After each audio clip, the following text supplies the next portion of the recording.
Well, guys, computer enthusiasts and computer geniuses all over the world, I have a special treat for you.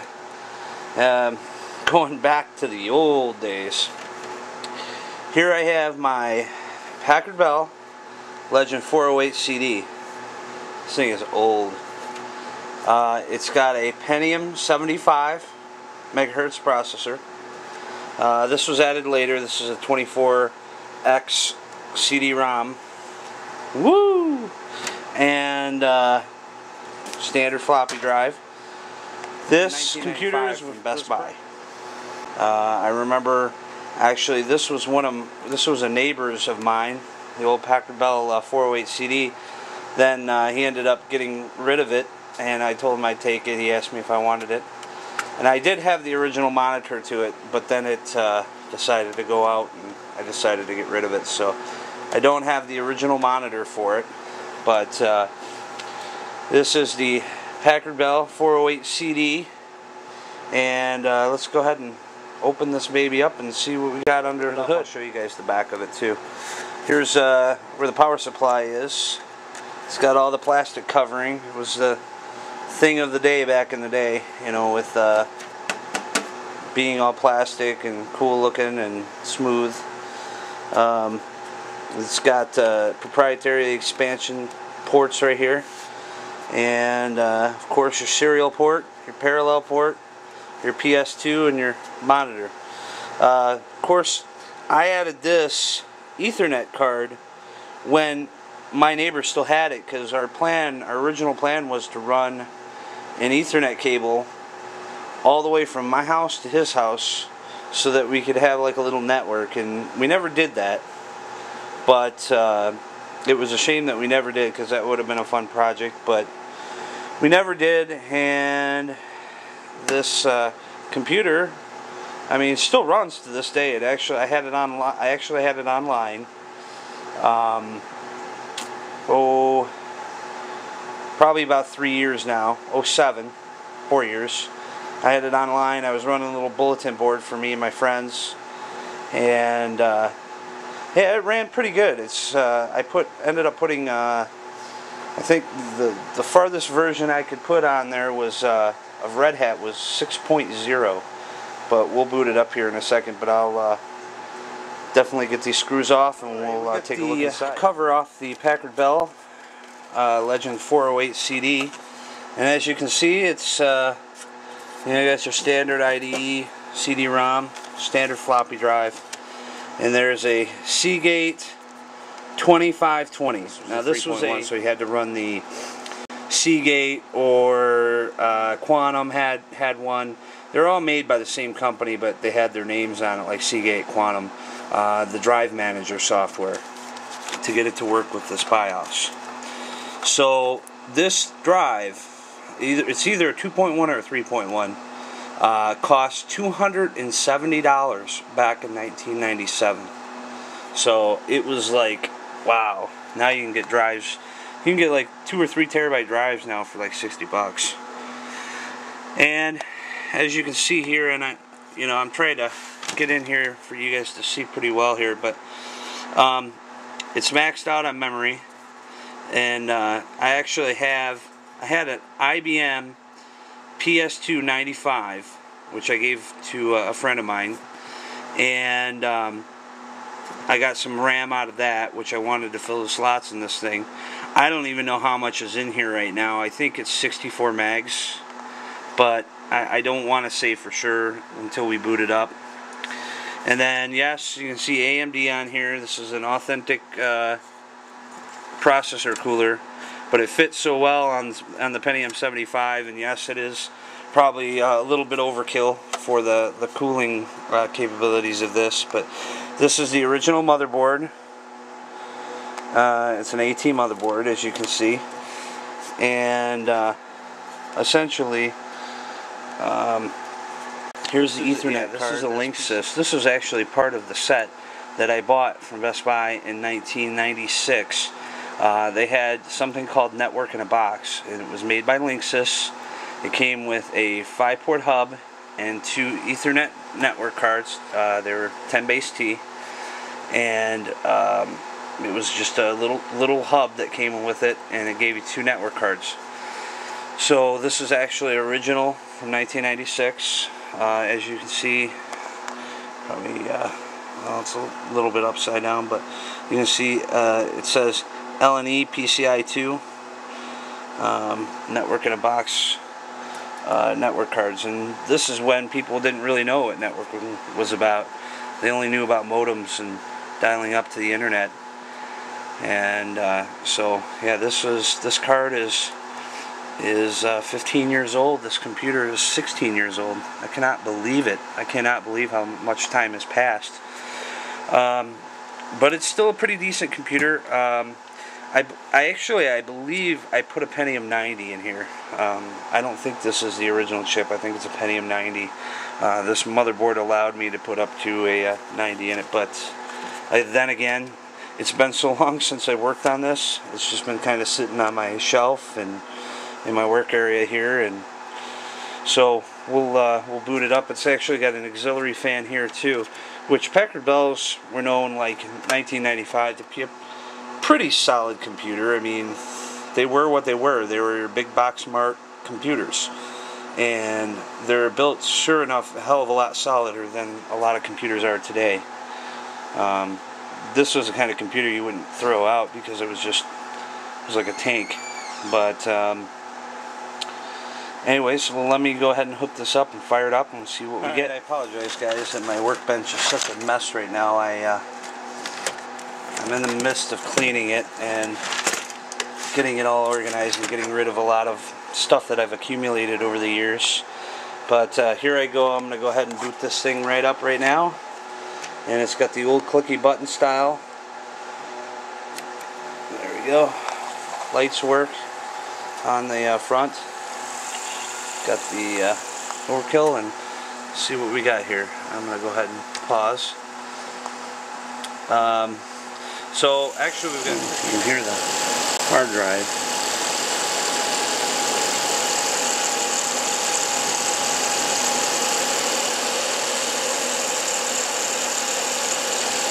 Really going on there. Well, maybe the hard drive light did burn out finally. This thing hasn't been booted up in like 4 years. It's got an Intel and a Cirrus Logic chipset. Cirrus Logic is for the video. And right now it's actually going through a check, because it hadn't been checked in so long that needed to do a check, and stuff is really old.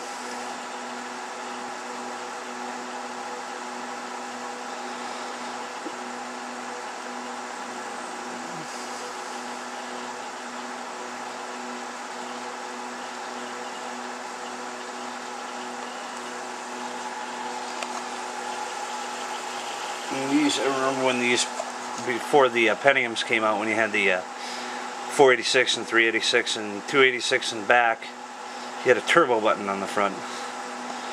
And let me see if I remember the login here. I just let you guys know I overclocked this to 133 megahertz.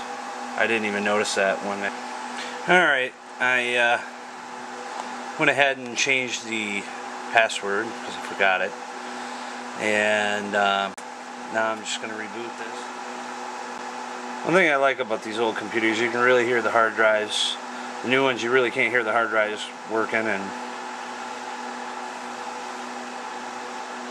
so what I'm going to do is I'm going to log in, and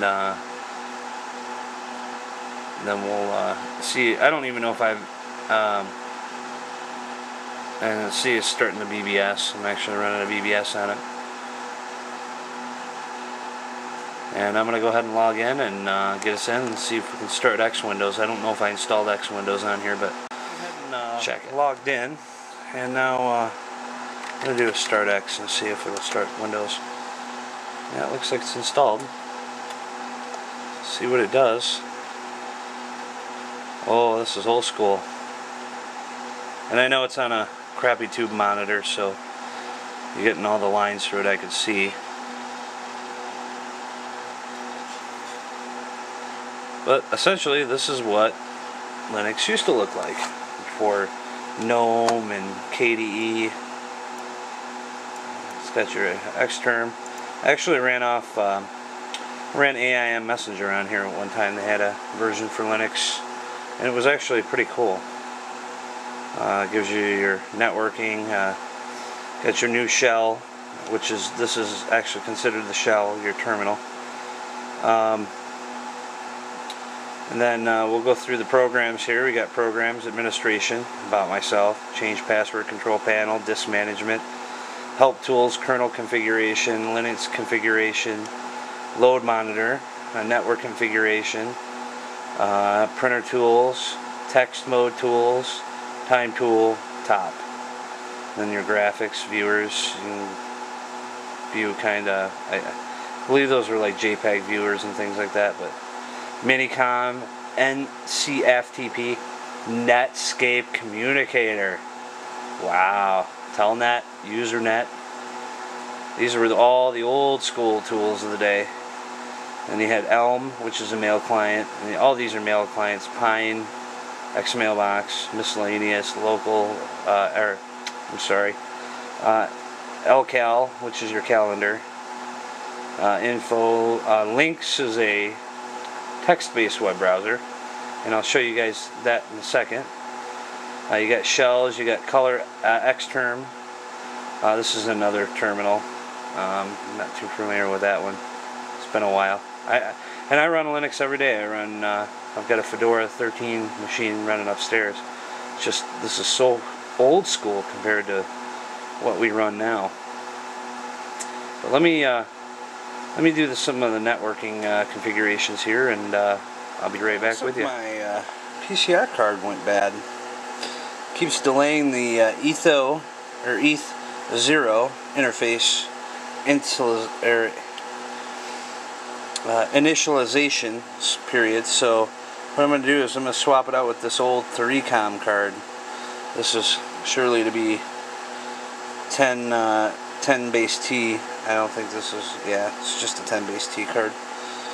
So it's a EtherLink XL PCI. We'll try this one. The one I just pulled out of there, which was one that I put in early 1990s, or I mean, well, mid 1990s, is Ether PCI LAN card. Now I've got the internet working on this. I just had a driver issue, but we're gonna go do some old school stuff here on the Netscape Navigator, and it looks like I have a lock file that was used a long time ago.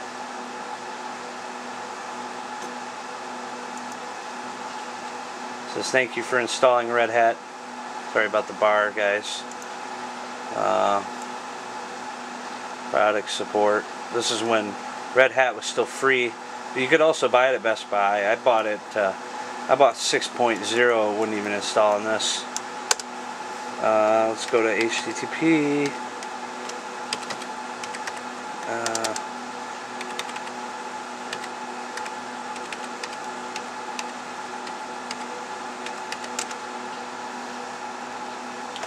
And there's Google. I'm sure it won't load it correctly. How about we go to www.youtube.com. See, it'll probably complain that we don't have Flash or anything like that, which back then, oh yeah. This is YouTube, guys, on an old Linux system. Has no style whatsoever. Alert, did not find a converter. Yeah, they didn't have Flash back in the day. Flash was newer than this. So that's why we're not really getting anything here. But this is YouTube on Netscape Navigator, and let's go somewhere here. I want to go to, oh, whoops, that's not what I wanted. Oh, I put the help all the way over here. Let's go to about Netscape communicator. 407. Netscape communicator 4.07. So this must have been updated sometime.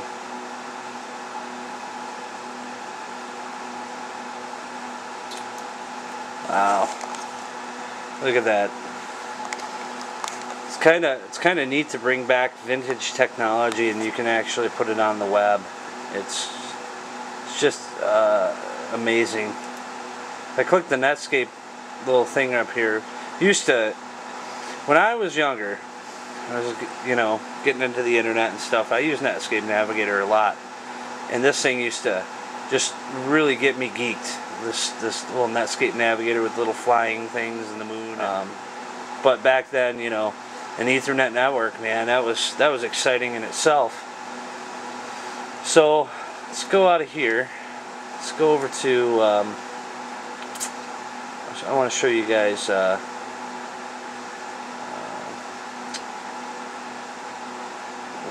Links.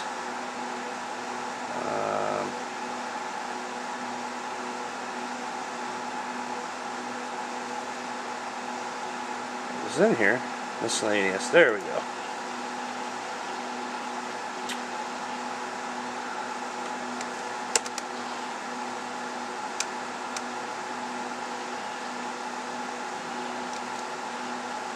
We're actually on the internet right now, but I'm going to press G for go, and I'm going to go to www.google.com,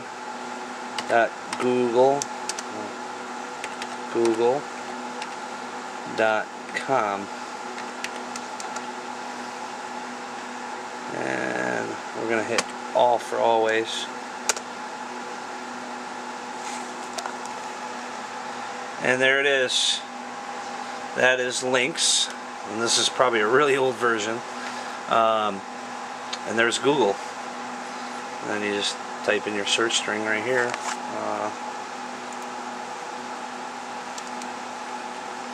Okay. Use your arrow keys, and then we'll type in YouTube.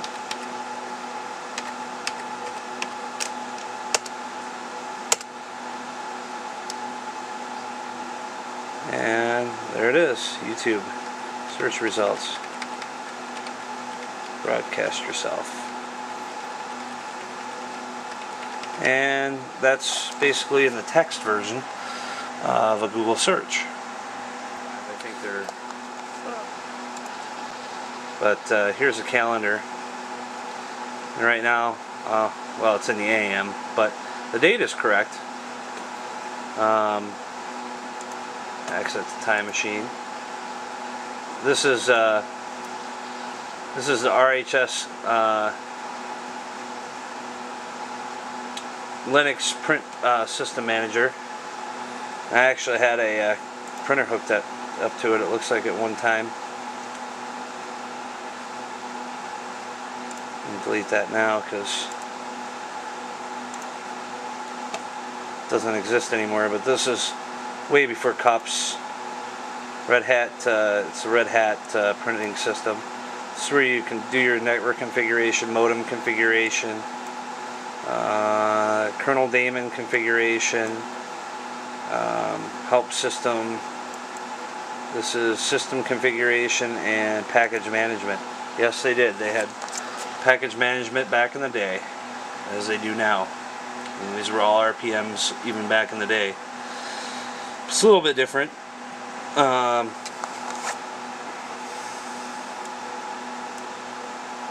Not much to it. Yes, let's go there. Utilities, networking, and it's a telnet system, so it's really old. So what I'm going to do is I'm actually going to set this down here and hopefully it doesn't fall off. So I'm going to go ahead and open post.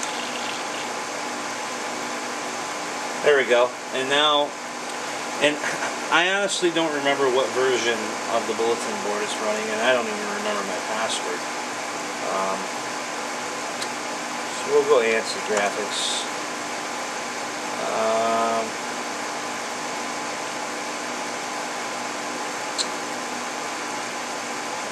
remember my name.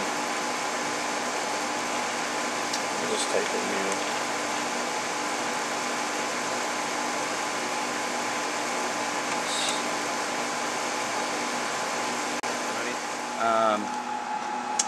I just connected to the machine we were just looking at, and it's actually, I'm gonna move it over here a little bit. It's actually Falken. Now I don't know if you guys remember that, but that was an old school bulletin board.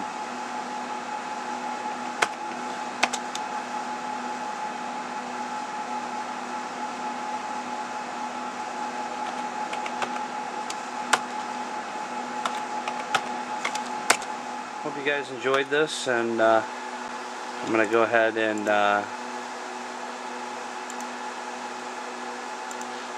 quit this and shut her down. So thanks for watching. This is the Packard Bell Legend 408 CD for another edition of the Carter Hour. Thanks everybody for watching, and we'll see you next time.